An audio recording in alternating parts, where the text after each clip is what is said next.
channel was provided by viewers like you. Thank you.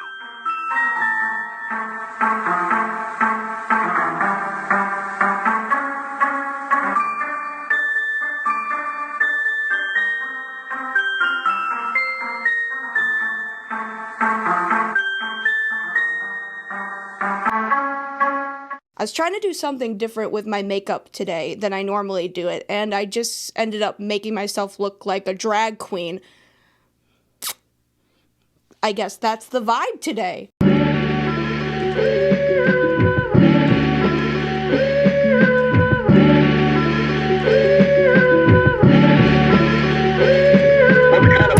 Sorry, man, we just want fun. Off the walls, got the gall, acting like we're funny.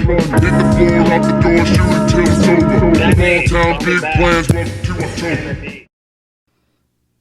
Guys, I'm sad. The world is crumbling right before my very eyes. I am in a constant state of unrest and uncertainty, and the American dream I have been yearning for is burning right in front of my very eyes. I think maybe I should talk to someone. Someone who will walk me through these low moments. Someone who is an expert in helping people understand themselves better and giving them the tools to build themselves up when they're stuck in cement. Wow, Lizzie, it seems like you need to seek some therapy. No, idiot. I need an alpha male life coach. I don't touch the stuff, not gonna touch the stuff, never touch the stuff. That was a... When you hear the term life coach, the title seems rather ambiguous in what it means and what it serves to do. In theory, a life coach is someone who coaches you through, well, life. Life coaches teach from their own specific experiences, specialized educational backgrounds, and targeted training to help people achieve either personal life goals or give lectures on how to achieve a specific lifestyle. Life coaching has been a growing fad very recently, although it's always kind of been around. It's ballooned since social media and the internet has become a constant in our day-to-day lives. The main goals of a life coach primarily consist of improving your self-esteem and confidence, reaching financial stability, achieving personal life goals, and maintaining a healthier and more efficient schedule that balances work and self-care. Now, if all of this sounds very vague, that's kind of because it is. The versatility of life coaches can span from a variety of goal achievements, such as monetary success, health-orientated goals, meeting a specific beauty standard, or living a version of yourself that you fantasize. Ideally, a person that coaches people on how to be sufficient in these things would have certain degrees in these fields. For instance, if you're trying to achieve a certain monthly income increase, then you would hope that your life coach would be like a financial advisor with a degree in finance or something. Or if you want to reach a certain fitness goal, you would go to someone who knows a thing or two about nutrition and what workouts to do in order to lose weight. And I don't necessarily think there's anything wrong with asking for help or getting guidance in life on how to do something. I mean, people look up DIYs and how-to videos all the time online. It's not like our education system teaches us useful shit. Like, give me a life coach that teaches me how to do my taxes, because I'm pretty sure I've accidentally been committing tax evasion for the last 3 years. I don't mean to, I just don't know what I'm doing. I think going to someone who understands how to organize goals and shit as someone who isn't very goal-orientated or has no idea where to even begin, I don't think that's a bad thing. I think someone could get a lot of benefit out of that. However, life coaching doesn't really come with a lot of expertise. And what I mean by this is, life coaching oftentimes doesn't require you to be an expert in anything. In fact, the influx of life coaching that we have been seeing online more recently, more often than not, these people don't exactly have any degree in teaching people any of the things they're teaching them online. And since there's no formal training or education or even credibility checks in this field, this tends to attract a lot of opportunists to give themselves a badge in order to drain money out of desperate people. Hence, these 4 douche canoes. Now, technically speaking, there's a ton of life coaches out there, almost too fucking many. So technically, I could ramble on forever about any number of these interchangeable NPCs, but I wanted to talk about the ones with lore. I wanted to talk about the ones with intrigue. The life coaches that caught my eye and made me giggle to myself at just the absurdity of it all. I wanted to talk about these 4 people because I think they're funny and stupid and highlight all of the issues I have with this online life coaching trend. These are the life coaches of the Alphaverse.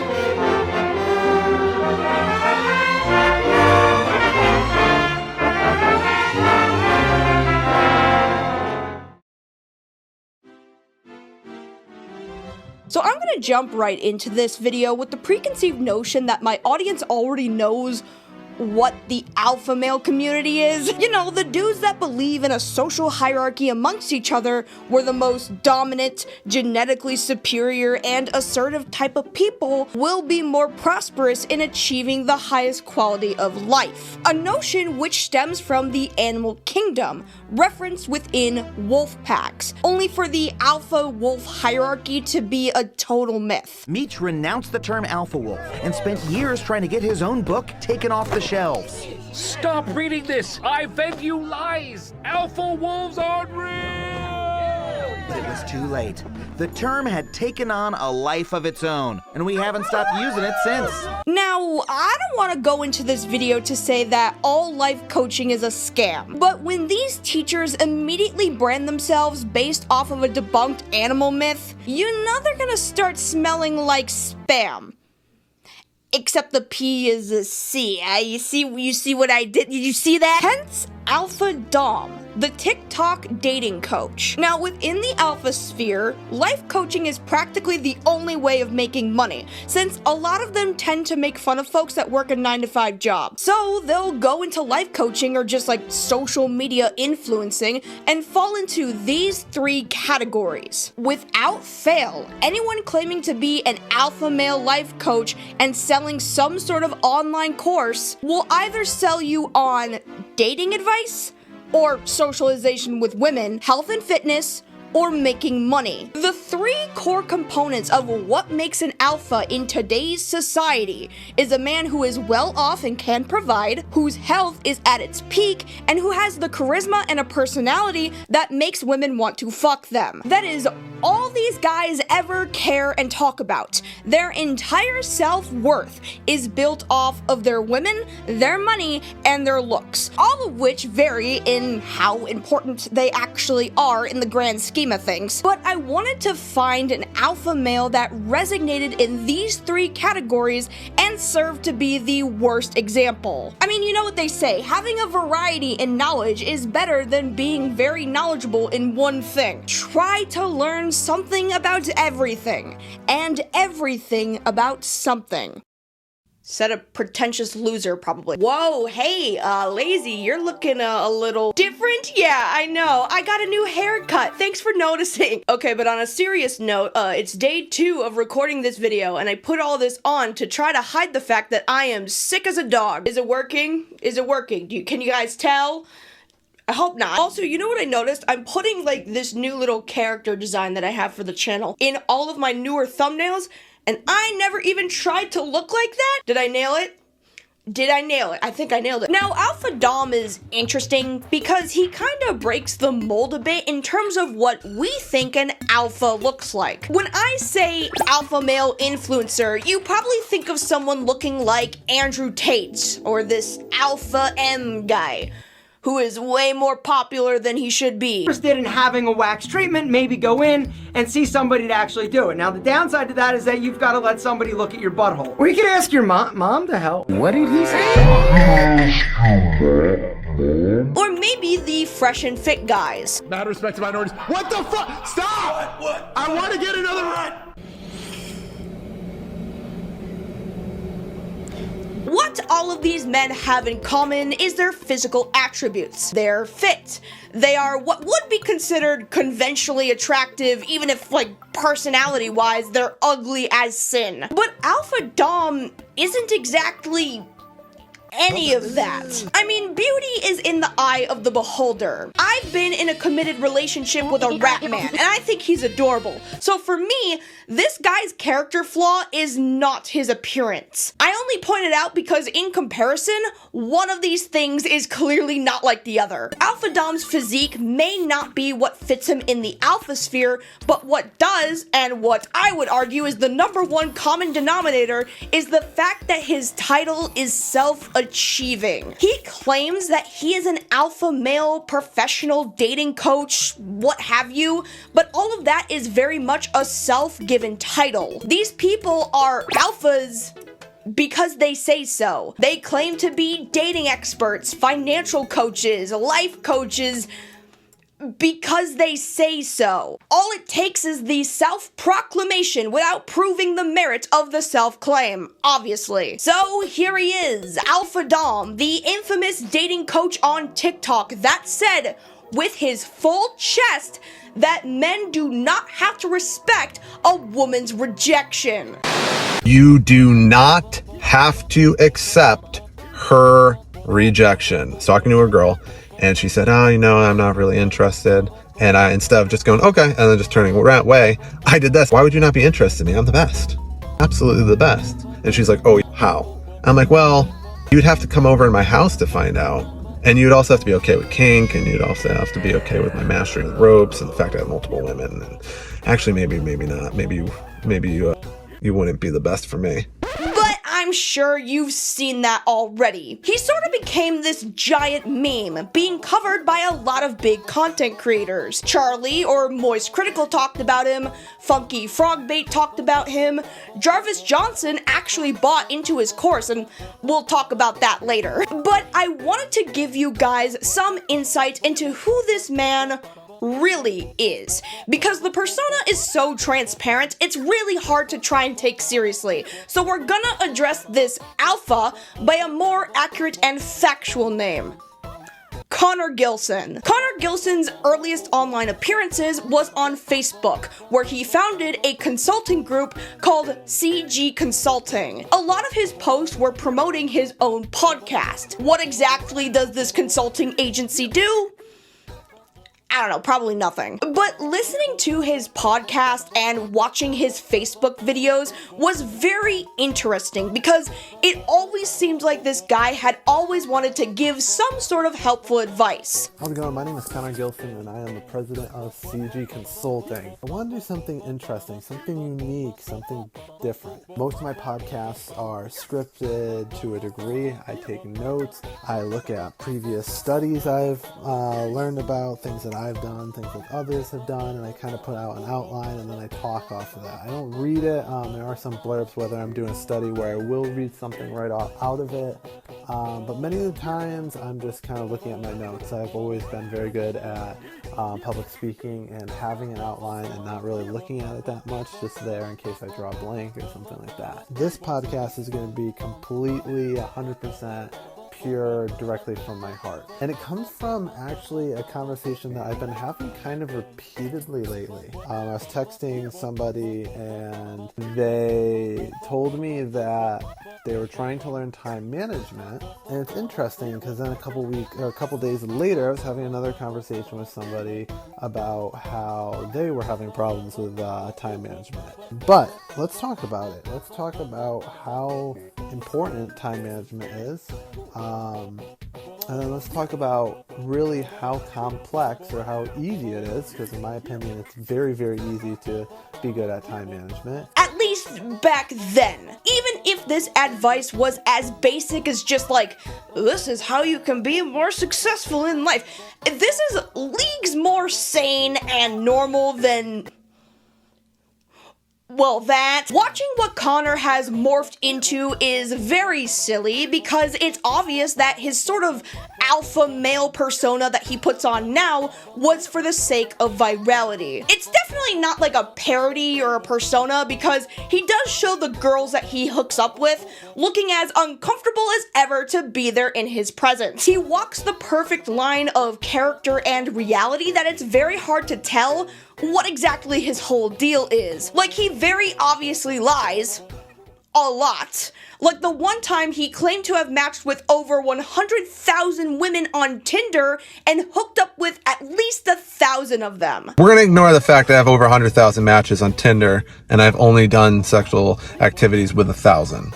I don't know why people saw those two numbers. You need to have quality. 1,000 out of 100,000. Anyways, we'll go past that. He also claims that his clientele are people who make 6 to 7 figures, which, if that were true, and his advice was that helpful that rich people would pay to be his clientele, I'm sure they wouldn't mind if their names were used as marketing. Names. I'm saying names. I want names now. I bet you won't. And I work exclusively with clients that make 6 or 7 figures that are business owners. Now, even though this man is charging nearly $200 for dating classes, he has already made a video on how you should approach a first date. He actually wrote it down for us. Here, let me read to you what he advises his 6 to 7 figure clients do on a first date.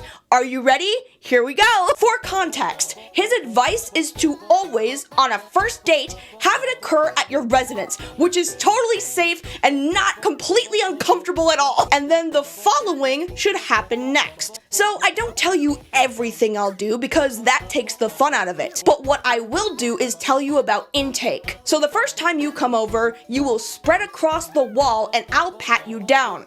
And trust me, I am very thorough. Then I will handcuff you, collar you, and blindfold you. Then I will walk you into my living room and make you kneel. There I will talk and get to know you better, like your turn-ons and your limits. You can ask me questions then as well. I'll tell you your safe word, and when you feel ready, you say escalate, and then the real hot as fuck stuff starts. Do you understand? Instead of bringing a girl to a dinner date or the movies or hiking or some other crap, that you should have her over your house and cook her a meal. That was a watered down version of what I actually do. You are going to see what all 400 of my last dates have done on the first date. You know, that was so much of a turnoff. I think my libido just filed a restraining order. He also claims that over the course of 6 to 7 years, he would do this exact thing on 400 first dates at his home. 400 first dates end with that. The thought of that is so uncomfortable. I wouldn't be shocked if most of the girls that he hooks up with suffer from emotional menopause. This one's for the guys. If you're a girl, keep on scrolling. If you want to stay, put your arms behind your back, drop to your knees, and be quiet. Good girl. Good girl. And I say girls as in plural, multiple, because he claims to be dating 6 or 7 girls currently at the same time, 3 of which he claims to have picked up during his Uber job. Let's take 3 of my girls and tell you how Alpha Dom met them. This is back when I worked in Uber, and I picked her up a bunch of times. She was really, really quiet, and for the first, I want to say 20 times that I picked her up and drove her to a place, I didn't say a goddamn word to her. Besides, hi. How are you? So that's all it ever should be. You should have shut up after you said, hi, how are you? Or how's your day? Because you as an Uber driver, your job is to either A, be quiet and take your people to where they are supposed to go, or, just have light conversations with them to, make it not an awkward car ride. She's a shy person, and in order to get really good at tips and ratings for Uber, you just have to be quiet. I think I mocked her a little bit. I'm like, why are you always so quiet? To Nana, to which Nana said, because you're quiet. I said, oh, you're submissive, got it. You follow the lead of the male. She was a good sport. Which is so fucking weird, and also pretty unprofessional as an Uber driver to be flirting and talking about BDSM stuff with your passenger. I don't know, I think I would constitute that as sexual harassment. Now, I'm sure you're probably thinking, Lazy, you're going a little bit too hard on this guy. You're being a bit too mean. Well, that's okay, because according to this video, Connor claims that all of his haters dunking on him en masse actually turn his women on. So it's it's great to know that my animosity makes your girls wetter than anything you've ever tried. But what I found out over time was the exact opposite was happening. Women like this very key thing, and it's called dominance. And they like dominance over her, and they like to watch dominance over others. And my haters feed into that need that my women have. My women are so turned on by the fact that just my being dominates other men. Okay, we're a bit all over the place, so let's get back to center. What exactly does Connor provide as an influencer? Connor's videos primarily consist of dating advice for men, more specifically how to attract women and convince them into polyamorous BDSM relationships. According to his About Me section on his website, Alpha Dom is considered the pinnacle of dating expertise. At the age of 16, he realized his shortcomings in the dating realm, experiencing friend zones and instances of infidelity. Rather than blaming women, he took a realistic approach and embarked on a quest to uncover the ultimate code to successful dating. After extensive study and research into various dating methods, he isolated the code that gestures immense attraction. Alpha Dom discovered how to wield power over women, driving them to a state of obsession and making them prioritize him above all else. He became the ultimate selector. Over a span of 15 years, he honed his strategies to decimate his competition. Along the way, he recognized the significance of assisting other men in achieving what he had accomplished. It became apparent that by helping men enhance their influence over women, he not only helped them fulfill their desires, but also answered women's prayers to meet a man just like him. Sorry, I almost... He shared his knowledge to make the world a better place, demonstrating to both men and women that their fantasies could become a reality. Alpha Dom became the epitome of dating expertise, teaching methods and techniques that were unmatched by anyone else. Now you stand face to face with a dating legend. The choice is yours. Do you allow yourself to reach your potential, or do you let him help the next person? Now, he offers a few different types of coaching services. You can register to be a part of a coaching call session through a Google form, or you could pay a one-time fee of $197 for his video series on dating. Take charge of your dating life and leave behind any doubts or insecurities. Join Cracking the Alpha Dating Mind and step into the alpha version of yourself, attracting the women you desire effortlessly. Don't miss this opportunity to seize control of your dating destiny. Cool. And then there's all the videos that he has on his various social medias. Now, according to Jarvis Johnson, who actually invested money into this course, originally he was selling this for $10. I don't know what exactly encouraged the price hike, and by the time that Jarvis bought into the course, it was like $200. The way that he advertises this course, by the way, on his other social media accounts is so funny. Hola, senores and senoritas. All right, guys, so... I'm ashamed to say that maybe he's growing on me. No, just kidding. This is so fucking cringe. What is happening? Down below. First get the course, and then down below follow my new account. Cool. Happy Valentine's Day. I'm probably fucking 6 girls right now as I post this. Okay, wait. This might be parody. Wait, this might be satire. Did you hear the last thing he said? I think he said at the very end, really quietly, I'm probably fucking 6 girls as I post this. Happy Valentine's Day. I'm probably fucking 6 girls right now as I post this. Happy Valentine's Day. I'm probably fucking like 6 girls as I post this. This has to be satire. How long have you been in your relationship? Ships. 4 of my 6 girls, years. The other 2, about a year. Homie is role-playing. Anyways, so the course is broken down into different modules with different videos under each module. Each module describes dating essentials, I suppose, as communication, body language, and pacifying behaviors? Maybe that's a BDSM thing, but like, Pacifying behavior. What does that even mean? Hoflation! Hoflation is the belief that when your grandmother or grandfather or great-grandfather or great... Okay, so here is what bothers me about Connor's whole deal. Because Connor has been making content for a while,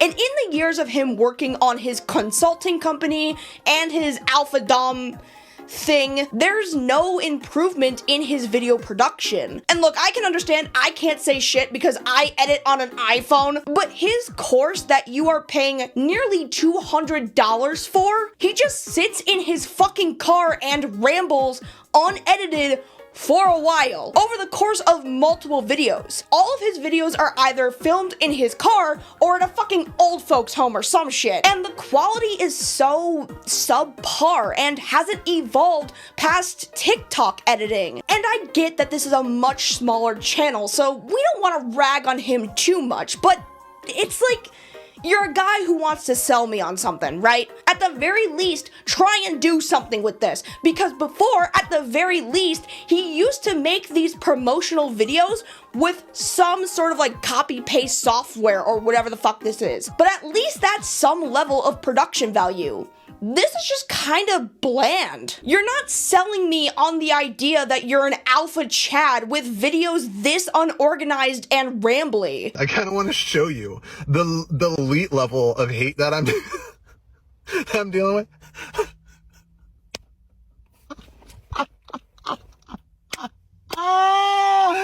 Oh! Alpha Dom falls into the category of selling dating advice, and a lot of alpha male dating coaches will usually have dating advice that is extremely misogynistic. I mean, shocker, I know. I've had girls who are feminists tell me that I'm misogynistic, I'm toxic, I fucking have toxic masculinity, and then a couple days later, let me fuck them. Girl dating coaches that try to teach guys how to get girls, sorry. What the fuck are you doing? You are going to ruin the friendship you have with them. If you're willing to sacrifice that, which you should be, I'm just gonna tell you. You should. Why do you have friends with girls? Why are you friends with girls? Do you not have enough girls that want you in your life? But even though this guy claims that all women want to be submissive to such an alpha dominant like himself, underneath all of that sexist rhetoric is a cowardly pussy. There's something about the alpha dom that I didn't see a lot of people talk about. A lot of people have made videos about what he has to say, what his videos are like, stuff like that.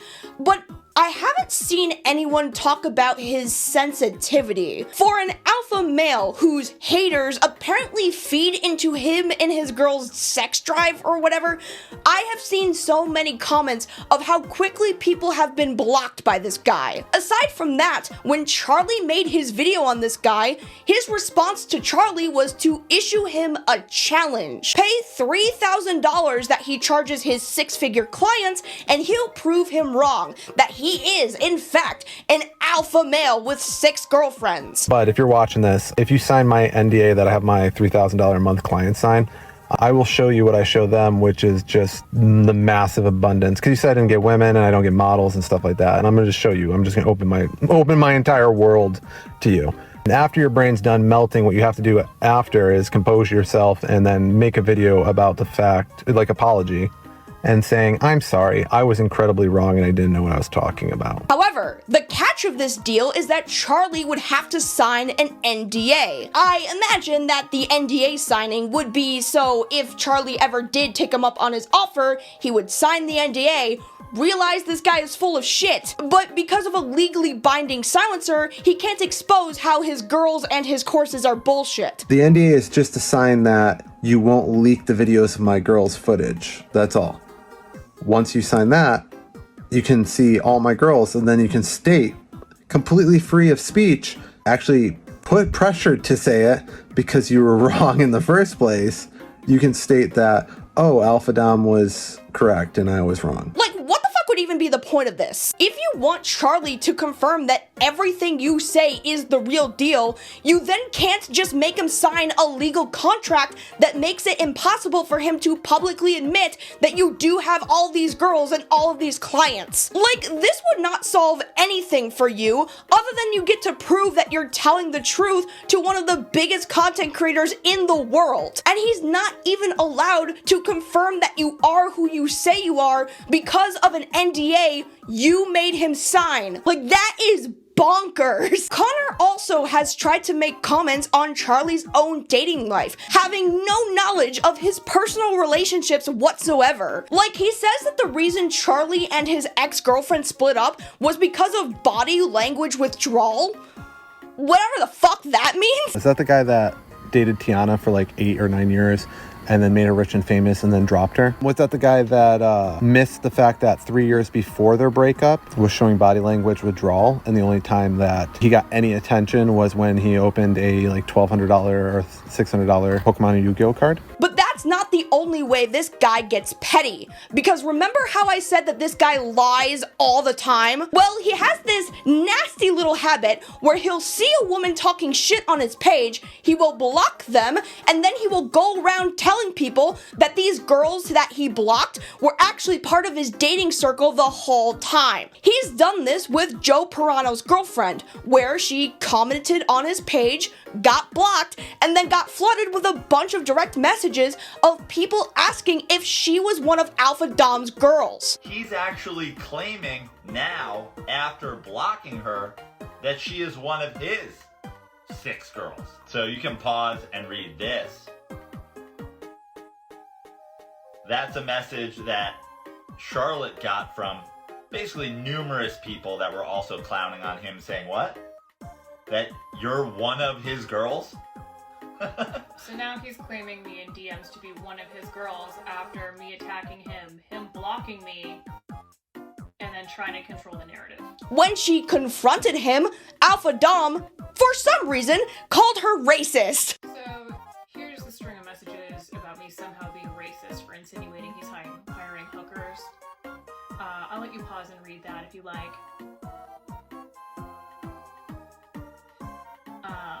It went on to then claim that he has private eyes spying on me, that my name is not my real name when it is, and I'm very confident that he cannot gain access to my address. Joe was also able to find something rather interesting. You see, even though I've been saying how this guy is lying about getting all this pussy and is a sexist coward, apparently he was in a serious relationship before. Back in 2017, Connor was married to a woman named Jayla. Now, if you were to look this up, there is available a dissolution of marriage filing between a Jayla S. Gilson and defendant Connor T. Gilson. Now, I would read through all this, but apparently it costs like a ridiculous amount of money. But according to the people who actually did read the docket, not only was it the ex-wife that had initially filed for divorce, but also the judge had to force Connor to show up because he refused to appear in person until it was court filed for him to do so. There were also claims that were made on Reddit of Connor being an ex-Jehovah's Witness that sexually harassed people in the church. So I guess that BDSM polygamy stuff sort of makes a lot of sense now. Ask a girl, can I get your number? She said, no, I just got out of a relationship and I don't know if I'm ready to date or whatever. And I handed her my phone and said, go ahead, type it in. It'll be fine. We can get Chardonnay, we can talk like girlfriends and talk about your old relationship with this guy. The truth is, women are in a very dangerous position when they have to reject a man. More often than not, the poor reaction of a man getting rejected could lead to a woman being at risk of, at best, verbal and emotional harm, and at worst, killed. Men have murdered women over just politely rejecting a romantic advancement. There are tons of stories like this, and advising that this response is actually an alpha move because they refuse to take a woman's rejection is fucking insane. Plus, this dog shit take is the reason why women say all men. If a man is willing to give dating advice, and the perspective he has whilst out in the dating world is that no doesn't have to mean no. If I just don't accept her rejection, then they're just gonna perpetuate that mindset to other men when giving advice. And every experience that women have with a man who thinks like this will always be negative, which will strengthen the idea that it really is all men, especially when they're all teaching themselves this exact line of thinking. Not only does Connor's advice put women in a dangerous situation, but perpetuates stereotypes about men. So remember, kids, no means no. And if that first no is not respected, just remember, you are a citizen of the United States, so you have every right to defend yourself. So what you want to do is that you want to put the blade directly into his thigh, because that's where all the arteries are. And then you want to twist so that the hole doesn't close. And as you're ripping out... Hi, Lazy Bedhead here, and I would just like to offer this legal disclaimer that everything that we do on the Lazy Bedhead channel is all for the purpose of comedy and satire. We do not support violence of any kind on the channel. But seriously, if you are feeling threatened by a man, you, as an American citizen, have every right to defend yourself. So what you want to do is you want to make sure that you just stab it right in the leg, because that's where all the arteries...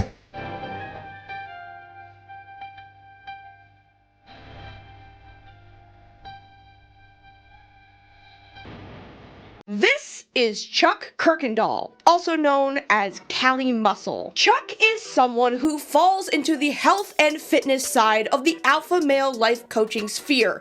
And oddly enough, he's actually one that had some success before life coaching. Chuck Kirkendall is a bodybuilder. It's kind of his whole thing to look like an overinflated balloon animal. His bodybuilding notoriety expands into his social influencing career, which got him gigs in Geico commercials, music videos for Kendrick Lamar, and a bunch of movies and TV pilots. Now, interestingly, Chuck is actually very open about the fact that he was hooked on steroids for 13 years of his bodybuilding career. So before you go rushing into the comments being all like, oh well, I bet he's on roids, that doesn't look natty, we know, he knows, it's not like he hides it. There wasn't no need for no steroids. The only time I heard of somebody taking steroids in prison was at Tehachapi. At least now he doesn't. Yeah, I kind of forgot to mention that all of the years of him being a fitness guru, he was saying that all of this was all natural the whole time, which is so funny. Because fucking look at him. I mean, come on. Now, for nearly a decade, Chuck has been doing whatever he can on social media to garner a following, and he's done that by following a multitude of trends. It started with his workout videos, then motivational speeches, then vlogging. But what really got him the most attention was his insane mukbangs later down the line, where he would eat KFC like this. Not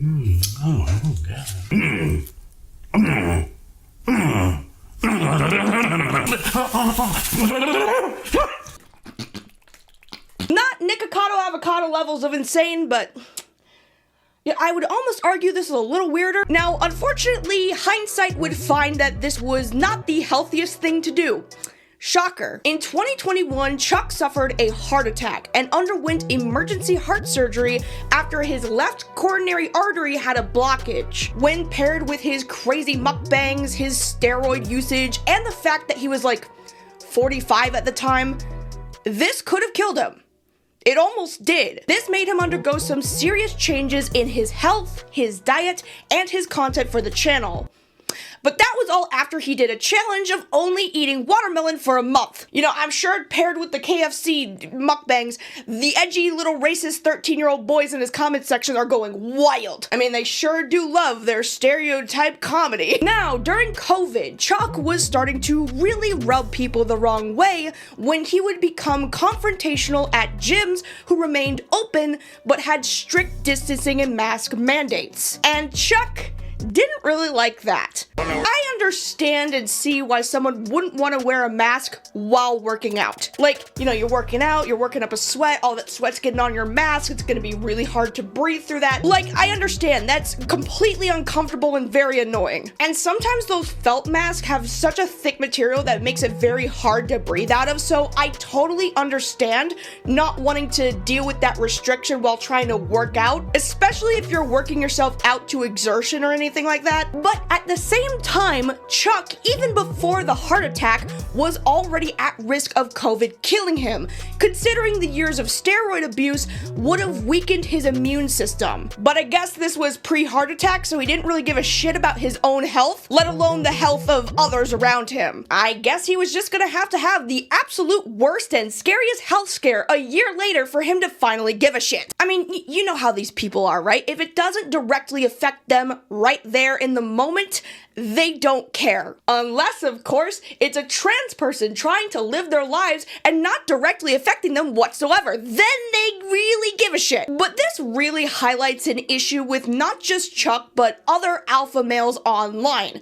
And it's the fact that they are incredibly self-centered and think that the world revolves around them. Like, within the same video of him getting kicked out of this gym, right outside of the gym as he's ranting about what just occurred, someone accidentally walks in front of his shot and he pulls a knife on the guy for effectively ruining his video. I can take my help. You put the knife down, all that. Chill out a little bit. Okay, go ahead. I don't chill out with nobody. Chill out, bro. You keep on. You still talking, boy. I mean, sure, he's trying to act all tough and threatening. It's not like he's actually gonna do anything, especially not on camera to be used as evidence, but like, I just don't think it's really that important that someone walks in front of your shot that you need to pull out a knife on a guy. Like, my dude, it's a YouTube video. You don't need to be shanking a bitch. Goddamn. A big part of this guy's self-centered attitude is just coming across as a massive asshole in public. Like this incident where he just harasses a Burger King employee. Just start getting me in trouble, so please. Oh, Robert, what's happening? What you talking about, boy? How they gonna come on you? How they gonna come on the you? manager's well, I'm saying you're not. What the manager gonna do? Tell you supposed to. Hey, we gotta grease him up. We gotta grease him up. No, we gotta grease him up. You sit on it now? Come. We gotta grease him up. Seriously. Okay. It's $1, man. That's a lot of money right there. So you think? Yeah. So your manager gonna come up to you? Hey, you gotta tell those big buff crazy guys not to sit on the table. They gonna risk your life like that? No. They're gonna tell me. They gonna risk your life like that. Anyways, after going natty, as he claims he currently is now, Chuck became a financial advisor, starting a course to help people make an income through social media. Listen, I know I said that he's more of a health and fitness, not finance bro, but he still is. We're getting back to that, I promise. But post-heart attack, he said that God spoke to him and needed him to start this program because apparently he was needed now more than ever. Whatever that means. Several months ago, God spoke to me and he told me I need to be here for the people. So I was reluctant because I know the people can be harsh and ungrateful. I decided to start a program, and in that program is to help you guys financially. Now, considering he's already a successful YouTuber, bodybuilder, and has some acting experience, I don't think he's the worst person to get this advice from. However, what his content became after blending health and fitness and finance is just one big fucking advertisement. His entire TikTok is like this as well, just video after video after video of this guy trying to sell a fitness product that probably does nothing. It's kind of like how The Rock uses social media just to advertise whatever projects he's involved in. He also started becoming more responsive to haters for whatever reason, even though by this point, the hate was probably just people that missed his older style of videos. You know, back when he would talk about his fitness routines and his life experiences. Or maybe it was the mukbangs. I mean, I too miss these videos of him eating spaghetti with his bros. It's like a gay, oiled-up, burly version of Lady and the Tramp. Now, I understand that going back to chugging chicken gravy is probably a bad fucking idea post-heart attack, but at the very least, he can make content that actually entertains an audience and doesn't treat them like clientele that he always has to sell something to. Now, if you remember, one of his biggest breaks was appearing on commercials, so it's kind of poetic that he ended up just completely selling out his social medias, because by this point, he was obsessed with money and the lifestyle that came with that. The fast cars, the expensive houses, the drip, getting his eye color surgically altered, motherfucker looking like a Xenorb, the fuck? Motherfucker just looked like he walked off the set of The Host. He no longer was a genuine health and fitness YouTuber, he was a full-on flexer whose selling out would land him in hot waters within his own community. So during his content rise, Chuck was creating and advertising a unique product for his audience, something he was brewing up all on his own. This is Hyphy Mud. Hyphy Mud is a pre-workout supplement, and what's so weird is that Chuck has been kind of back and forth on pre-workout anything. Like, he's very critical of certain supplements, protein shakes, and any sort of advancements in workout. This is because the brand of Cali Muscle for multiple years before being more open about it was to try and sell his body as something you can achieve naturally. But since his drive nowadays is purely money driven, Chuck will sell out on all types of supplements and protein gummies and creatine supply. Hence, Hyphy Mud. Before selling Hyphy Mud, Chuck would preach how most pre-workouts would damage your health and actually cause cancer, only for him to turn around and effectively sell what he was calling cancer. If it ain't cancer causing, bro, it ain't good, bro. Get the supplements, the protein powders, the creatines. I thought that supplements were poison. I thought supplements cause cancer and heart attacks, but apparently, per Cali, if we put it in gummy form, it doesn't do that. Let's watch this video together. Hey guys, have everybody in your house like mine been getting sick? Well, if so, I had to search on TikTok what will give me a So he searched on TikTok, what will make him not get sick? That's what he put. He's searching on TikTok. Because, you know, if you want to stay healthy, you don't go to WebMD, you don't go on ChatGPT, you don't Google it, you go to TikTok.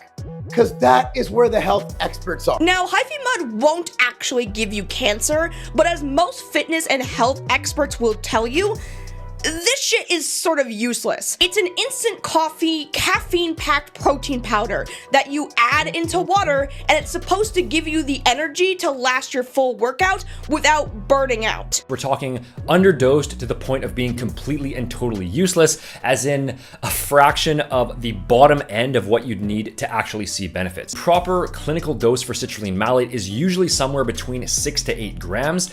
We included 6 grams in our formula, and Hyphy Mud contains 1 gram. So it's a quality ingredient, but the dosage here is so small that it's just not going to do anything measurable or noticeable in the real world. Around 4 grams would probably be the absolute minimum if you want to see any measurable change in performance. Hyphy Mud consists of real scientifically backed ingredients for workout performance, such as L-citrulline and L-tyrosine. However, the dosage amount that is provided in Hyphy Mud is so minimum that it won't actually have any effect at all. In order for L-citrulline to do anything, the proper dosage amounts is around 3 to 4 milligrams. However, the supplement is underdosed to shit. You have to add a shit ton of this stuff into your drinks in order to make up for the underdosage of all of the useful vitamins and ingredients. And even then, that probably won't be healthy considering that per scoop, there is 350 milligrams of caffeine. This stuff is just a caffeine placebo that will keep you alert and energized, but it's the same alertness that you're gonna get from drinking a Starbucks, but without all of the sugar. And I certainly hope I'm still allowed to say that, because Chuck himself has admittedly abused the copyright system on people who utilize his content and talk negatively about him. That Cali Muscle exhibits that also tends to track with these alpha male bros is hypocrisy. And with Chuck, this is pretty much his entire career. He comes online trying to sell himself as all natural and how bullshit and terrible steroid usage is, only to later say how great steroid usage is. He is super hypercritical about supplements, pre-workouts, and caffeine boosts causing cancer, only to turn around and sell that same cancer, even making his own for the sake of making money. Because for Cali Muscle, it became less and less about promoting an extreme fitness lifestyle and goal, and more about selling useless products and being obsessed with money. I mean, to be completely fair to Chuck, he is not the worst one in this roundup. He's a social media influencer through and through. His whole bread and butter is to work with as many brands and sponsorships as possible, otherwise he doesn't have a job. Like, in comparison, Chuck is just selling out. He's not advising men to not take no for an answer or assaulting people. But he has effectively turned what once was a motivational fitness channel into a marketing campaign to sell you useless health shit that effectively does nothing. And I'm not saying there's anything wrong with making money on social media or even collaborating with brands. Chuck can take up whatever sponsorships he wants. I would just like a little bit more transparency transparency and self-awareness, and maybe a reroute back to what made people like Cali Muscle to begin with. The guy has been on this site since the very beginning. He's one of the OGs from the birth of YouTube, and I do think it's very impressive that he's still around today. But it's a floundering existence where it's obvious that this selling out is something that Chuck doesn't like doing, his audience clearly doesn't like watching, and it's not fun to watch a content creator who is just constantly miserable and only cares about one thing, selling out. But it might not entirely be his fault. Maybe Chuck just picked up this mentality from someone else. Like his friend here, Wes Watson. Fucking jacking off incessantly, you're fucking smoking weed, you're drinking, you're doing everything you shouldn't do. Fuck is the matter with you?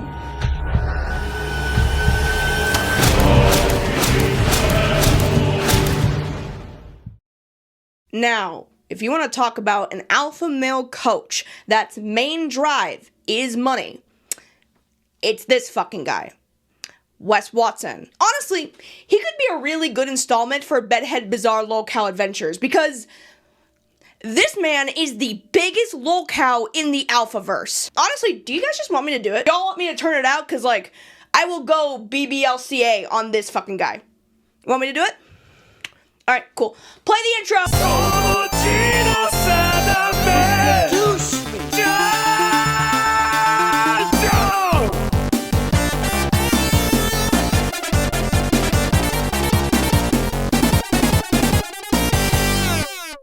Okay, so let's try and go through this a little faster than we normally do since, you know, this technically isn't a lolcow installment, but we all know the breakdown, we have the list of traits, we got our main man, let's do it! I don't even know how it could be like that. Why don't you change it, Wes? Why doesn't it change? Shut the fuck up! I feel like this category sort of applies to everyone online, especially if you're like a self-proclaimed social media influencer, right? As Wes says himself, everyone on social media seeks attention to some capacity. That's the whole reason he started his social media. To paraphrase from Wes directly, he saw the monetary potential and it was a way to fuel his need for attention. I'm an addict.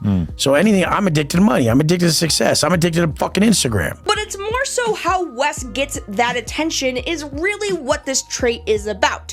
What does he do as an attention seeker that gives off lolcow behavior? Well, it's actually a combination of a couple other lolcow traits. The traits are working hand in hand here. Wes's way of getting attention online comes from his eccentric or unusual behavior and his obsessive oversharing of personal information. Because if there's one thing that Wes wants, he wants to be notorious for something. And that something is being a self-proclaimed alpha male. And Wes's definition of a true alpha is one with integrity, honesty, and a don't give a fuck attitude. And to prove that he meets the criteria, he talks all about himself and all the shit about himself that he probably should have kept to himself. And he doesn't give two shits if you think he's making a fool out of himself, so long as he comes across as honest and has some integrity, that makes him an alpha male. So since this guy never shuts the fuck up about how cool and awesome he is, why don't we hear him out? How does Wes Watson sell himself online? What's his shtick? Wes Watson is a 40-year-old man living in Florida in his $20 million mansion that he rents self-admittedly. I need you to be a billionaire to say you're rich, or other people, they'll see that even I rent my place. It's $95,000 a month. But they're like, you rent your place. It's like, you dumb motherfucker. You don't understand how to even operate at my level. People don't buy a $24 million house. They buy $24 million worth of properties that would bring them more money. You don't dump all that into that fucking liability and live in some $24 million pad you bought, stupid.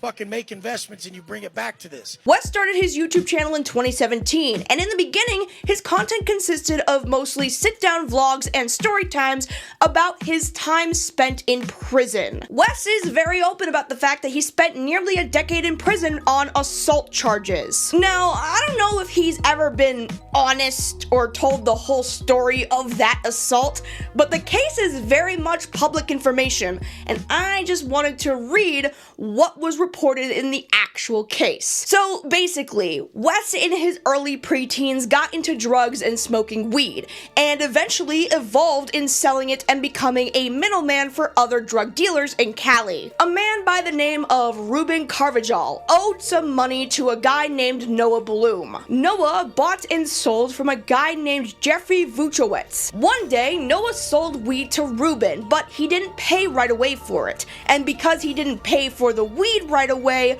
Noah owed money to Jeff for the weed that he promised that he would resell, which meant that Ruben technically owed both of them. So they all agreed to meet up at a motel to get things sorted out. Ruben promised that he would smuggle weed in from Los Angeles to repay them. Jeffrey brought Wes along, who was the middleman at the time, and by bringing Wes is where we see the true intentions of this meeting. As they're doing this transaction, Wes asked Ruben if he had more weed from Los Angeles.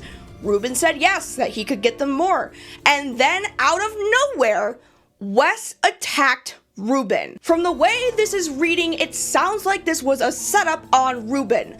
They wanted him to pay what he owed, and when he didn't provide money at this meetup and instead his own weed to pay it off, they attacked him and took everything from him. Now, Wes did not plead guilty initially for this and tried to come up with an alibi that would have put him somewhere else the day of the attack. His defense came from a Mrs. and Mr. Miller, who he was living with at the time. Their alibi for Wes was that he was with them the day before on Thanksgiving, and the day after was Wes's birthday. When they presented proof with a photo from Thanksgiving dinner, Wes looked completely different. Wes did not have a shaved head in that photograph. Mrs. Miller testified she realized they had not celebrated Watson's birthday. So she bought a cake, and the Millers and the Watsons had dinner and cake to celebrate the next night, the night of the attack. And Watson was sitting on the back porch when she went to bed around 8 or 8:30 p.m. Mr. Miller testified that Watson was at the house in Mr. Miller's son's room when Mr. Miller went to bed around 9:30 that night. And when the case wasn't going in Wes's favor, he tried to argue claims of prosecutorial misconduct. Very alpha, very mindful. So Wes was found guilty and went to jail for 9 years. And freshly after he got out of prison in 2017, he started his YouTube channel. And in the beginning, a lot of people really liked Wes. I think his bluntness was seen as kind of a form of honesty because he doesn't hide from the fact that he went to jail for assault. Now, does he mention that it was an ambush attack on a guy who owed money? Well, that detail kind of got lost in the sauce, but his stories were very intriguing. It was intriguing enough anyways, and his content centered around explaining the prison politics and what happened during his time there. But his stories started getting really weird. You know they love to see them buttholes. They want you to wink at them the whole nine, so I gotta show them. They want to see. They only know you by your butthole in there. They see my face, and they're like, oh, who are you again? And then I just bend over, I show them the butthole. Oh, Wes Watson, how you doing, bro? What's up? Nice to meet you again. Now, I know what you might be thinking. Is this a parody? Did this guy, with his full chest, say that people in prison identified Wes with his asshole, and he would flash his asshole to introduce himself? Yes! And it's stuff like this that makes people question Wes. But, let's engage with the story a little bit still. I want to stretch the limits of my imagination like Wes stretches his asshole. You get like a 128G, and you get copies of your 128G, which is your paperwork. You fold it over so many times, it's this big. Look at it's this big. You put a glove around it 3 or 4 times. You twist it up and you shove it up your ass. And nobody will ever stick a penis in your butthole again. What you'll notice about how Wes sells himself and his prison notoriety is that it's sort of used as a badge of honor. And he uses this as a form of garnering attention. I mean, he's got 10 years in the clink. He's bound to have a ton of stories. So he sort of started using these stories as a form of jail cred. bread, like he's a real one for real. And the stories just got more and more over the top, in which they would come across as more embarrassing than they normally would be. And that's kind of the whole point. Wes's attention grab is being the most over-the-top version of a prison inmate. And to do that, he tells all these bizarre stories and puts on this character that is very eccentric and unusual. Speaking of which... Now this motherfucker, he has a 7-inch banger hanging out his fucking ass when they strip us out. How do you even describe the character of Wes Watson? Probably abrasive, rude, loud, an asshole. And this behavior not only leaks into his prison stories to try and come across as a hardened criminal, but also his life coaching business. Now, YouTube was making good ad revenue money, but coming from a YouTuber, there is no way that 500,000 subs is $20 million mansion money. This mystery that's been bothering me with Wes Watson is how exactly does he have the ability to rent at such high monthly rates? Because it's like, admittedly, by Wes, his rent is $90,000 a month. So it's like, nah, with his numbers, even during his rise, that could never. So how does he make his money? Well, remember what I said at the beginning, these alpha males aren't working a 9-to-5. They think that shit is for pussies. They're life coaching, and that's essentially what Wes is doing. Albeit, it seems to be that the general consensus is that this is most likely a scam. Watson Fits is confusing, to say the least. There are 2 courses that they're offering.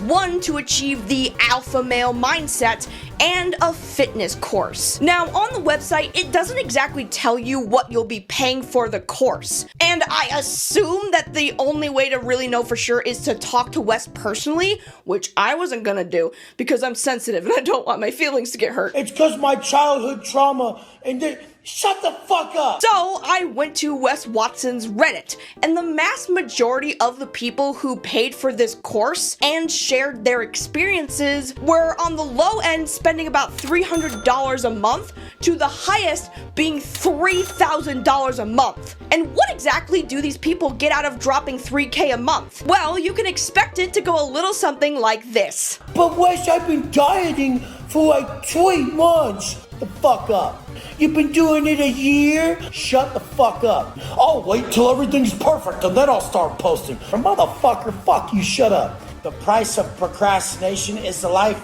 you could have fucking lived. Bitch! I have a headache, I'm tired. I haven't been able to do these things for me. Me, I. You're so worried about you. Cause you're a fucking egomaniac. Fuck. Wes does this unusual type of marketing strategy and coaching. I've seen it before, but never to this extreme. A lot of fitness bros online put people down a lot. The reason you can't make your girl wet is because your stomach looks like a sack of potatoes. You think that dough on your stomach is gonna make her horny? Fuck no. Yo, you're supposed to be a big dog and you can't do 10 measly pull-ups. You a grown man.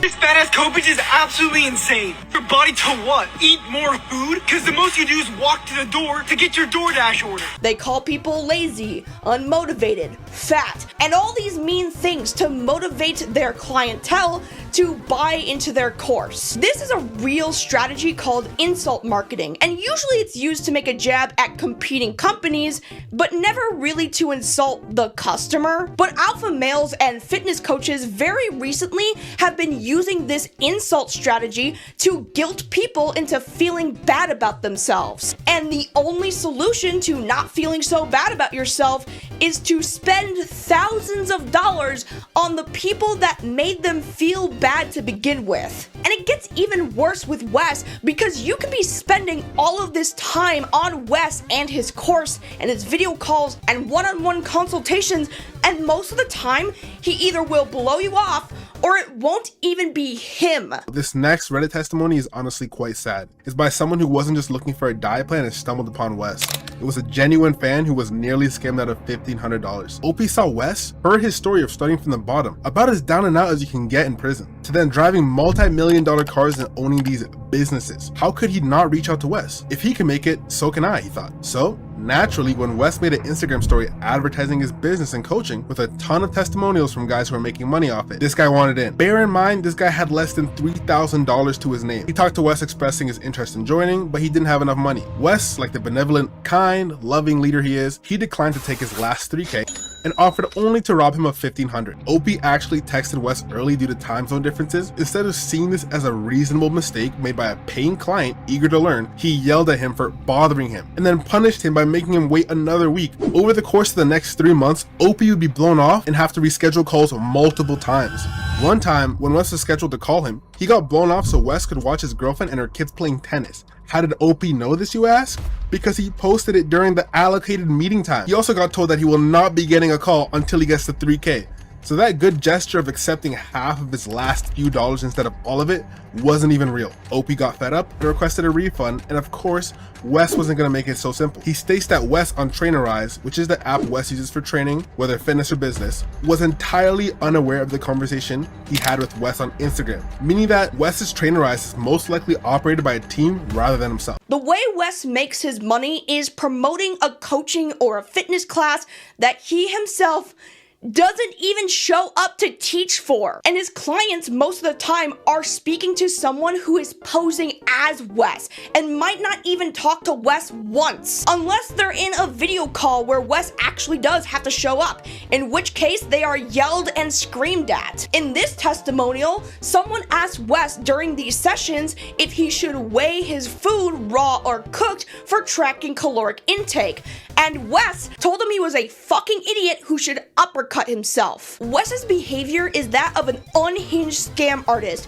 who cares not for his loyal fans who trust in his word, his clientele that he screams and robs of their money, and this becomes even more apparent with his controversial moments. Your choice, bitch! Let's go! Now, Wes makes a lot of appearances on the Fresh and Fit podcast, which, if you're aware of the Alphaverse and alpha male podcasting, these guys need no introduction. They're basically the men who bring women on to talk over them to make themselves feel better about themselves. Anyways, they have this segment on their podcast called Money Mondays, and every single person that they invite onto the show is a fake-ass finance guru like Wes. In Wes's first appearance on the Fresh and Fit podcast, the fans enjoyed what he had to say, but all of that changed with this live panel. On April 26, 2024, live on Rumble, Fresh and Fit hosted a live show with guest speakers Crypto Bro, a cartoonist,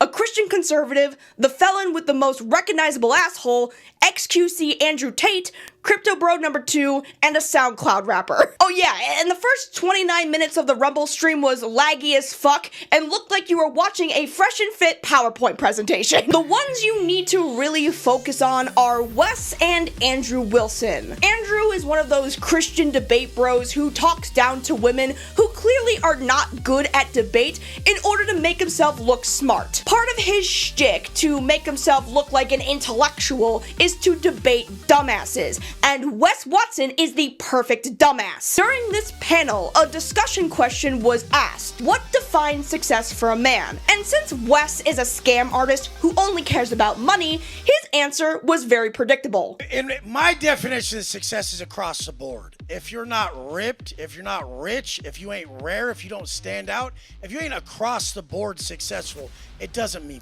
fucking shit to me. If you got straight tits and you're in your Rolls Royce, you look like a fucking clown to me. I'm just laughing at your dumb fucking ass. But this is the whole fucking point. You have a weakness. Change it, motherfucker. How the fuck are you gonna lead people if you don't realize your weakness is their way out? They're not gonna listen to you. You're sitting there possessing shit that they don't want to have. So, I mean, this is what people say. Oh, it's not about the money. It's about family, Wes. It's about this, about that. Motherfucker, when you're making money, it's about the money. When it's family, it's about family. When you're at the gym, it's about muscle. Whatever you're doing, it's about that. However, Andrew approaches success from a Christian perspective, a family-orientated lens, and so his answer was more geared towards having a legacy and supporting your familial support systems. My definition of success is having a family, having children, and being part of the apparatus of the world. And true wealth is a rejection of materialism. Christ said himself, "What good does it benefit a man to gain the entire world at the cost of his soul?" Given their lifestyles, this difference in perspective and opinion makes perfect sense. But instead of recognizing that and understanding how people with differing priorities could lead to different perspectives, Wes decided to do this. Are you proud of who the fuck Bro, you are? why Well, don't look you at, even are let you me proud? get- If you look in the mirror, would you guys say this motherfucker's proud of who the fuck he is? That's a bag of trash, dude. Pull your fucking shirt Because off I've and been- tell me you're fucking proud Because of yourself. I've been to fucking prison? Jesus Christ, Because look I've been at to you, prison? bro. You got 10-inch arms and tits.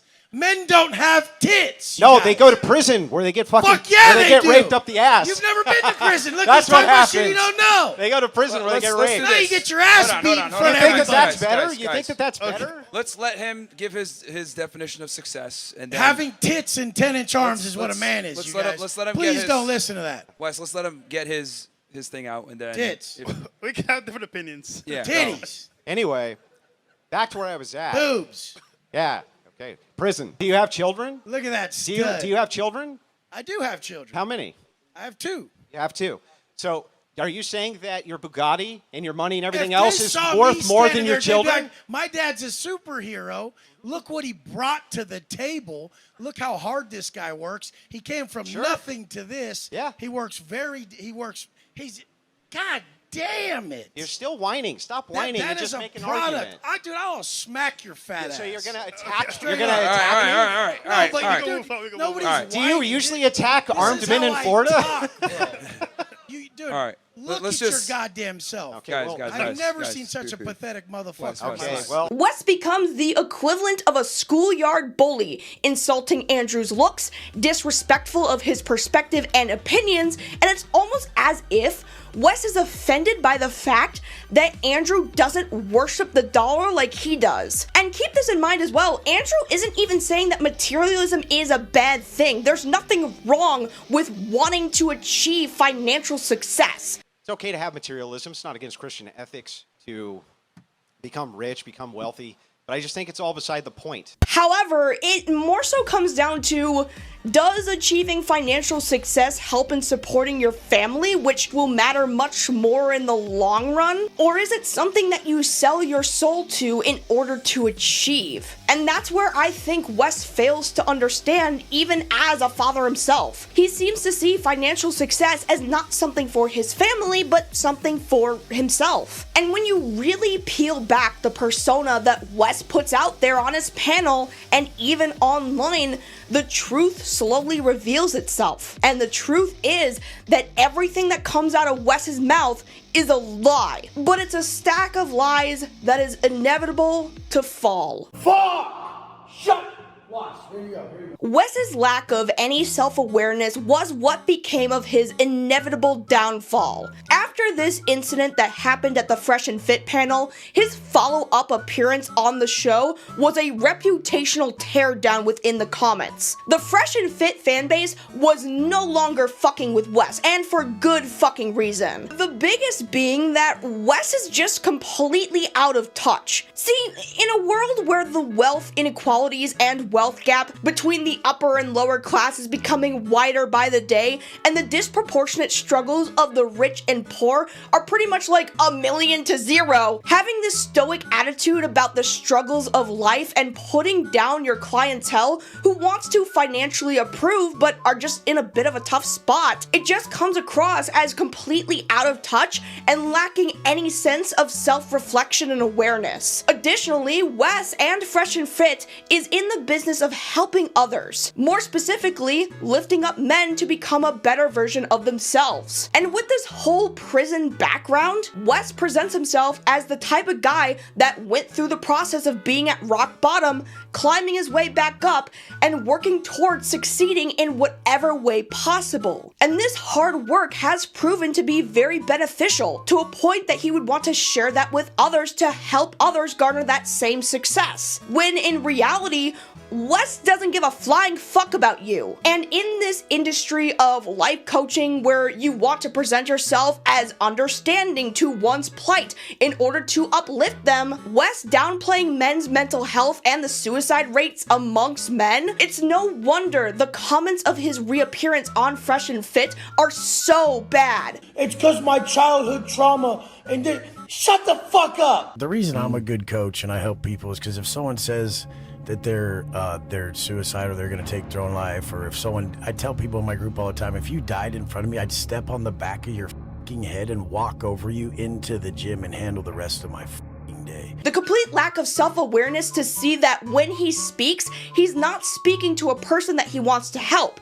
He is speaking to their wallets that he wants to empty. His appearance on the live panel is even more telling of this, as he himself admitted to have been renting most of what he claimed to have owned, which he justifies as being more successful somehow? They're like, you rent your place. It's like, you dumb motherfucker. You don't understand how to even operate at my level. People don't buy a $24 million house. They buy $24 million worth of properties that would bring them more money. You don't dump all that into that fucking liability and live in some $24 million pad you bought, stupid. That's not the only thing that he rents. He apparently rents his girlfriend, who, honestly, it's a match made in hell with these two. I mean, this is the same girl who acted like this when she got kicked off of a plane. Call me a again. Call me a again. Yeah, you guys did nothing wrong. Shut up. No, you shut the up. You shut the up and your Goodbye. You shut the film me. I'm Instagram famous, you bum. Shut the up.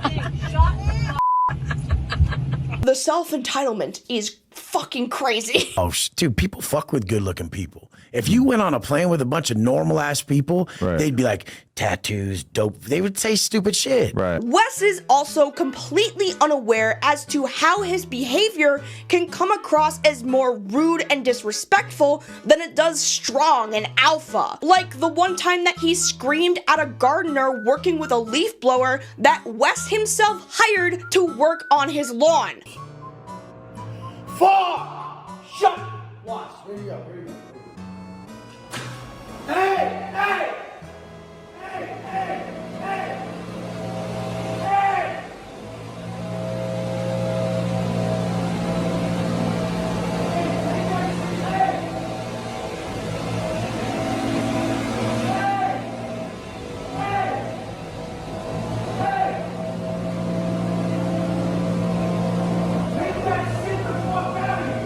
Not to mention all of the times that he had mental breakdowns and outbursts where he just attacks everyone talking shit on him. I mean, it got so bad that he even had to pull his parents into this online spat, even having his mom defend him over a voicemail. Your mom's a scumbag, all grabbing up everything for herself. I'm a minimalist.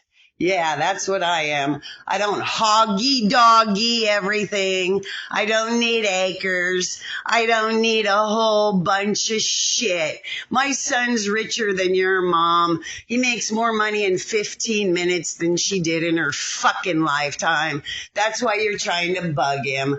But we got the cops on you. And yeah, we'll have him raid her house too, because you still don't know who the fuck I am, you idiot. But what I think highlights this lack of any self-awareness is how Wes has always sold himself. Remember, this is supposed to be the guy that's reformed from prison to become a successful billionaire. But everything he does is the complete opposite of a person who is reformed from the prison system in any way. He's abrasive to an almost violent and aggressive degree. He is a scam artist, a con man who robs people of their hard-earned money. He rents out his girlfriends. Meanwhile, his ex has spoken out about how he was violent with her and their kids. You mentioned, publicly that there was a lot of abuse in your marriage, unfortunately.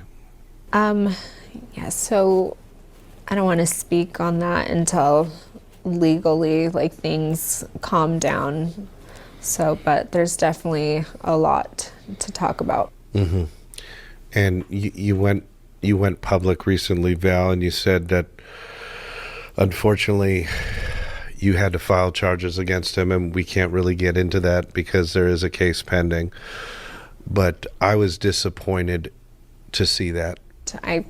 I've done things, but I've also been in a mental hospital for 78 hours where I called and he was too busy moving another woman into our home. And I'm over here, you know, stepping in like throw up that other girls were throwing up and, you know, being drugged by medications that I didn't even know were. And I'm in the hospital and, you know, I'm your wife. It's always a two-way street. There's always two sides to a story. But, you know, what did disappoint me was that there was physical abuse, but that'll be addressed at another time. But right now, the good news is that you are moving forward in your life. You're doing your art, you're doing your modeling, and you're going to emerge, Valerie, in our opinion, as a role model for women. And he has assaulted someone again. At the beginning of this year, Wes had accepted a challenge to fight this man, who I tried to identify, but his information isn't publicly available, so I will just call him the 7-foot challenger, because he's 7 feet tall. There is a video, but because the video is very violent, it is like a real street fight that involves very violent events. And due to the community guidelines, I can't show it. I can show some of it, but for the most part, I need to kind of describe what's going on, or else this video could be taken down. So that's what I'm gonna do. The video starts with the challenger putting his phone camera on the floor, and then approaching Wes and his friends at his gym. For context, Wes agreed to fight this guy online. In fact, he's been doing this thing where he'll make Instagram reels or whatever, challenging people to fight him, to come to his gym at this time if you want to fight him. Everybody send this video to your favorite Wes Watson call out dude and tell him to suck my fucking dick and pull the fuck up. Straight up. Just tell him to stop talking. He gave you the address and the time. Go see if he's there. Because he will be there. Big Monster sends him a DM, and it says, yo, pussy, you want to fight? Why don't you pick on someone your own size like me? Wes goes, roll through. Stop talking. Monster says, time and place. Wes says 8 a.m. weekdays and weekends at the gym. Weirdos writing people they don't even know shit like this broke-ass motherfucker. So now, like I was saying earlier, is this still self-defense when you're inviting people there and then they show up? And this guy decided to take him up on his challenge. And this is supposed to be a one-on-one. This was agreed through some form of communication to be a face-off. And Wes had all of his friends surrounding him at the beginning of the video. This man approaches them and Wes stands up from wherever he's sitting at. The challenger then does something with his hands. I don't know if he was like attempting to throw hands or to push Wes, but something happened and Wes starts assaulting him by beating this man with a weight belt. He then calls this man the N-word with the hard R and tells him to leave. He turns around to walk off, but the challenger attempts to try and lunge at him. And that is when Wes grabs him by his hair, drags him to the ground, and his friends join in to punch, kick, and drag this man. Wes beat this man and soccer kicked him in the face, which is a move that has killed people. Staff of the gym tried to break this fight up, but their best efforts were to kind of crawl over the situation, and it's only really like one guy trying to break up a fight between two giant-ass dudes. Like, this probably needed more hands on deck, to be fair. The fight ends with this guy still standing, thankfully, and still able to get himself back up, but Wes attacked this man so violently, he ripped his dreads out. Look over here. You see that little thing on the floor? That's a piece of his ponytail. He pulled it out of his head, that asshole. Now, this does lead to charges being pressed and Wes getting arrested, where he tried to use his mouth in court and was immediately shut down, which is probably the smartest thing to do, considering that everything that comes out of Wes's mouth could be used against him in a court of law. And most of the things that comes out of his mouth are downright fucking stupid. If he comes to your gym, call the police. Don't engage, because if you get arrested for anything else, you'll be locked up in jail until your trial. Okay, I just want to, real quick. Mr. Watson, please don't make any statements. You and I can talk about it. Thank you, Okay, sir. sorry about that. No problem. No problem. I'll make sure your bond is arranged. Thank you, Your Honor. But it's a little hard to say who was really in the wrong here. I mean, sure, Wes did beat this guy and used moves that literally could have killed him. Like the running up and soccer kicking him in the face. That absolutely could have killed him. But this 7-foot challenger did come to his gym, and whatever this move was with his hands could have been an instigation. And I don't want to argue that Wes doesn't have the right to defend himself, because like, of course he does. Especially since he did try to walk away. He did attempt to de-escalate, and I don't want that to go ignored. Like, I get that we don't like Wes, but he did try to back away. And it could have ended there if the challenger just walked off after getting beat with the belt. But at the same time, Wes did call him a dumb N-word, which could be seen as more instigation and not de-escalation. And everybody knows this. If you're gonna really, with your full chest, yell out a racial slur to a person whose race that affects, expect to get your fucking ass beat. Regardless on who is right and who is wrong, can we all just agree that this is proof that Wes hasn't turned himself around at all? Everything that this man represents is a lie.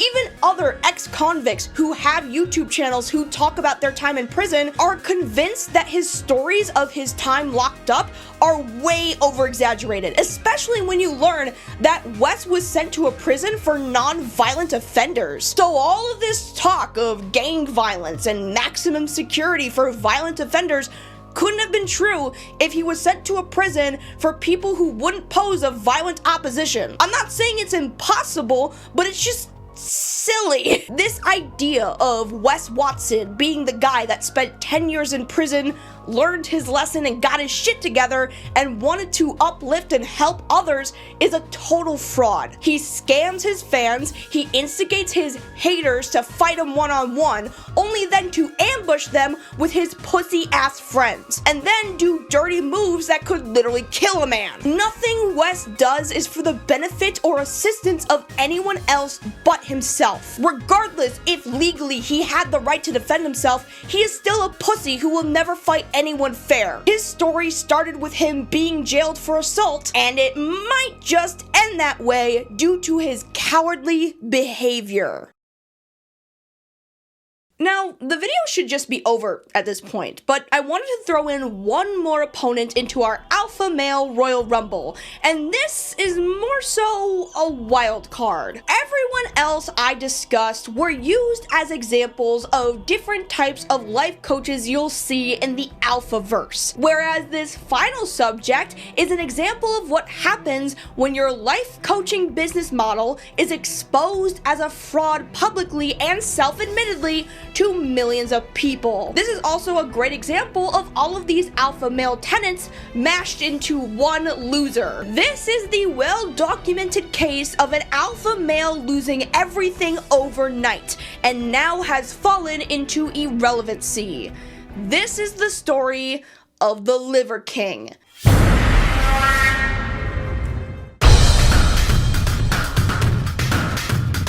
Brian Johnson is a fitness influencer who became sort of notorious as the guy who had one of the most obvious steroid-driven physiques anyone has ever seen. So again, for the record, I've never taken steroids. If you're doing steroids, that doesn't do the whole fucking job for you. There's a lot of guys out there on steroids who either look like shit or just look like fucking juice monsters, where their physique, it's just so obvious that they're just sort of swollen up and just weird looking. Like, I've seen a lot of 60, 70-year-old men at the gym when I used to go to this private training gym where it was fucking weird. They got veins popping out everywhere, but it's like they're not really that muscular. They just look as fuck. It's like, I don't know, it's a weird environment. Paired with the craziest diet ever, Brian's whole shtick is selling his body as something that can be achieved naturally. Very much like Cali Muscle, however, the way you can achieve this physique is by eating raw meat. Because that makes sense. 3 ounces of liver. We got a couple ounces of pure marrow that we're gonna scoop right out of this femur. We got 10 ounces of some bone and skin on sardines. 3 ounces of some fresh sashimi style testicle. We have a huge chunk, a huge pile of carbs. We got some Liver King concoction in here with some grass-finished yogurt and maple syrup, and a whole beef protein shake. And last but not least, here are my good friends, my condiments. I've seen the alpha male lifestyle be described as astrology for dude bros, and I think that has to come from what Brian here is doing. Brian sells a lifestyle that returns men to a more primal sense of self. The ancestral tenets of the Liver King include commandments such as sleep. The first ancestral tenet is sleep because it trumps everything else. It's the time when the body and brain detox, recover, and rebuild and restore. Eat. The second ancestral tenet is eat because we evolved eating the whole animal. The whole what? Move. There's a mismatch between our physical activity we experience in the modern world and our ancestral environment. This is almost as big of a mismatch as a diet. That's why the third ancestral tenet is move. Shield. The fourth ancestral tenet is shield because we need to avoid dangers just like our early ancestors did. But instead of running from lions, nowadays we run from seed oils, excessive Wi-Fi, and EMFs made from poison. Huh? Connect! The fifth ancestral tenet is connect. Our early ancestors were in constant conflict with the earth 24/7, 365 days a year. Cold comfort is not good for the organism. This is why the sixth ancestral tenet is to get cold. Sun. The seventh ancestral tenet is sun for the natural production of vitamin D. This prevents tooth decay, increases immunity, and improves overall health. Fight. The eighth ancestral tenet is fight. Take real risk and find opportunities to thrive in the modern world. Bond. The ninth ancestral tenet is bond. Embrace the power of connection, support, and traditions to enhance your well-being. Dude, this really is like astrology for dude bros. What the fuck? They got the fucking ancestral signs and everything. I mean, it's only a matter of time before they make those quizzes on what your ancestral sign says about you. So I just took a BuzzFeed quiz and I got cold, which means I'm cool with it, but at the same time, my patience is on thin ice. Really? I took that same quiz and it told me I was a shield, which means I'm reliable and protective. Hey guys, as a son, I got that I was the light of people's lives and the center of the universe. Man, being a sun sounds way cooler than being a shield. Lazy, what did you get? I got influencer, which means I'm fat and annoying. Now, are these tenets like misleading or bad or harmful to anyone? No, they're pretty basic ass tenets that are kind of just like normal ass advice. Like, you should have a good sleep schedule. You should have an exercise routine. You should take on a risk if you want to really do something you're passionate about. You should eat food. Like, it's basic, and that's kind of the point. This is stuff people already know is important for the mental and physical well-being of humans. But when you pair it with Viking symbols and this enhanced lifestyle that puts you on a higher plane or some shit, then it's more impactful, even if you're just effectively blowing smoke up your own ass. The ancestral living style embraces all three of the alpha male's main priorities. As an alpha, Liver King has very traditional views of the roles of men and women. I believe that men and women are not created equal. That's why a man is called a man and a woman is called a woman. I believe that men are purpose-built for physical strength, to fight, to provide, and to protect for our complementary opposites. I believe that a woman is purpose-built for social and emotional strength, to caretake, to compassion make, to nurture, and to nourish for her complementary opposite and her respective tribes. And flaunts around his wife, who, you know, she seems nice. I'm sure they're happy together. Valentine's Day is about spending time with the people that you love most. And there's no people that I love most more than my liver queen. eat your heart out. I mean, they kind of look made for each other. They have that same, like, roid red skin tone. I find it funny that Liver King believes that men were bred to fight and be strong, and women were meant to be gentle and nurturing and motherly. Meanwhile, she lifts the same amount of weight as her husband. Like, if women are supposed to be these meek and gentle, motherly creatures, then why do I see his wife lift more than he does? I mean, doesn't that kind of prove that women are equally as capable as men? Obviously, promoting the extreme raw meat diet and the extreme workouts are part of his fitness side of life coaching. But there's also how he flaunts his wealth. He literally has an entire page dedicated on his website that explains how he makes his money. There are also these leaked emails of how Brian had basically planned and executed his online success to sell his courses that netted him $300 million.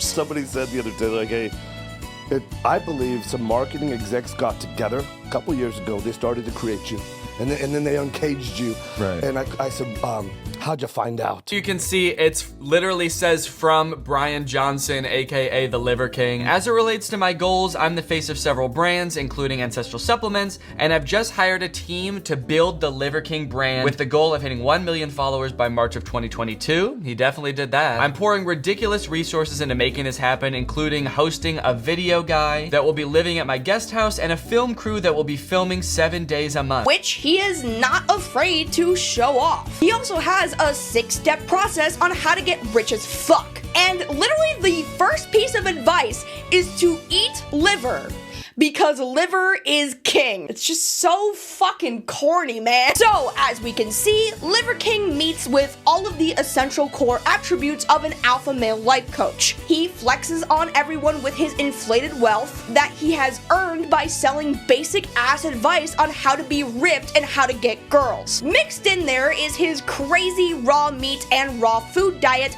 that is supposed to get you looking like this naturally, when in reality, it'll most likely give you E. coli. And I'm sure, to the shock of no one, that this entire ancestral living was built off of a fucking lie. Liver King not only manufactured his success by selling himself as the next up-and-coming fitness influencer to convince social media managers to inflate his influence in under 6 months, but also within these leaked emails, it was revealed that Brian had spent up to $11,000 a month on pharmaceutical enhancement drugs. This was something that he straight up admitted to in his infamous apology video, where he said that he sold himself as natural and his physique achievable to help suicidal men?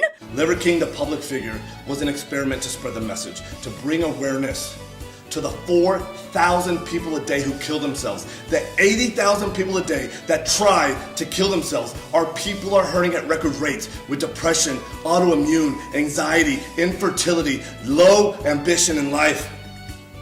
Our young men are hurting the most, feeling lost, weak, and submissive. So I made it my job to model, teach, and preach a simple, elegant solution called ancestral living, the 9 ancestral tenets, so our people no longer have to suffer, so we can collectively express our highest and most dominant form.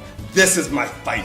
This is why I exist. Despite the fact that learning that this was never possible would probably make men feel worse for believing this scam artist at his word. It's a story as old as time, one of the biggest falls of a fitness influencer, and it's a fall that highlights a serious problem with this type of life coaching. I used Brian and his downfall to highlight what really is the main issue with these alpha male life coaches, because if there's one thing Liver King sells, is the very impossible standards that men have set up for themselves. So let's talk about that. The big problem when talking about mental health, especially when it clashes with like societal expectations, is that these expectations are not only unrealistic, but also entirely self-inflicted. And what I mean by this is that men have these societal expectations used as a standard of perfection and the best way to live your life. You have to meet a certain weight, look a certain way, work out a certain way, and dedicate a certain amount of time to it, act a certain way to maintain certain standards of your gendered role in society. There's also this high expectation that men need to be the sole providers who need to take on all of the financial stress and responsibilities, whilst maintaining a workout routine and diet that makes you look like these roided out bodybuilders, and turning their women into submissive wives that bears your children, but they can't be your best friend or love of your life because that's too romantic, and romance is for women. And if any of this sounds overwhelming to you at all, you can't express that stress at all and live in complete stoicism. Otherwise, you're weak for showing any emotion at all, especially if it's sadness, because crying is for women,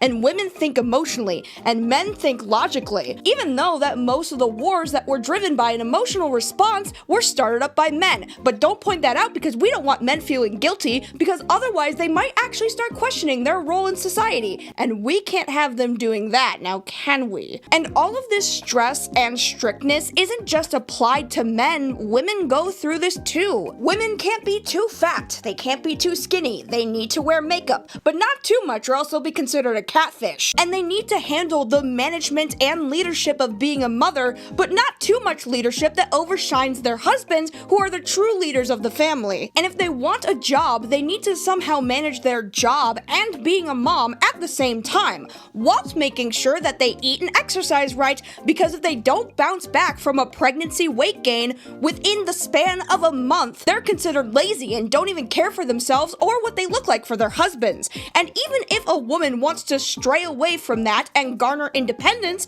we've made it so that women are paid less than men, so you have to rely on them anyways. And if you're sick and tired of this constant push to be a mother and you just want to live the best life for you, then you're considered a selfish harlot that no man wants to be with. And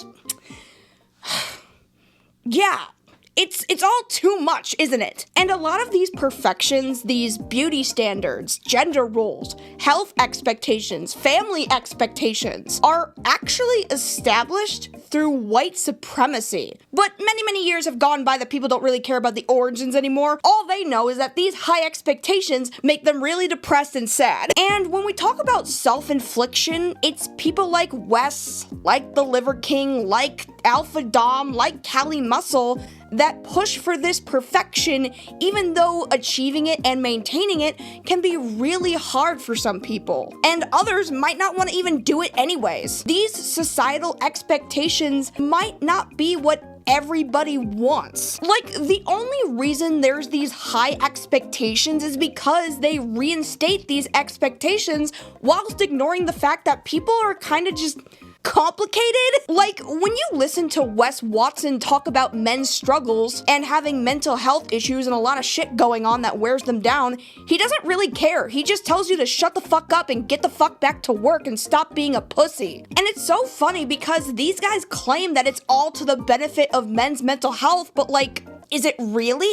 I mean, sure, pushing your emotions aside all the time and just getting it done and over with works in the short term, but in the long term, when it makes you suicidal and you feel like you don't even really know who you are anymore, and you feel as if you're selling out your passion and soul, I mean, was shutting the fuck up and ceasing to be a pussy really even worth it? A lot of this self-infliction comes from this idea called stoicism. It's a philosophy that promotes self-control and accepting reality and working with what you have in order to be happy. And this does sound good on paper, you know, just focus on what you're capable of doing now and the rest will kind of come and follow after. But alpha males have this twisted idea, changing the definition of stoicism to mean ignoring every single healthy emotional response that you can have. They find that self-control is controlling your emotions and behaviors, and accepting reality means to fit into societal expectations instead of challenging them. And just accept that these societal norms are fact and not just something that we kind of just made up, and to live a life of virtue, wisdom, and inner strength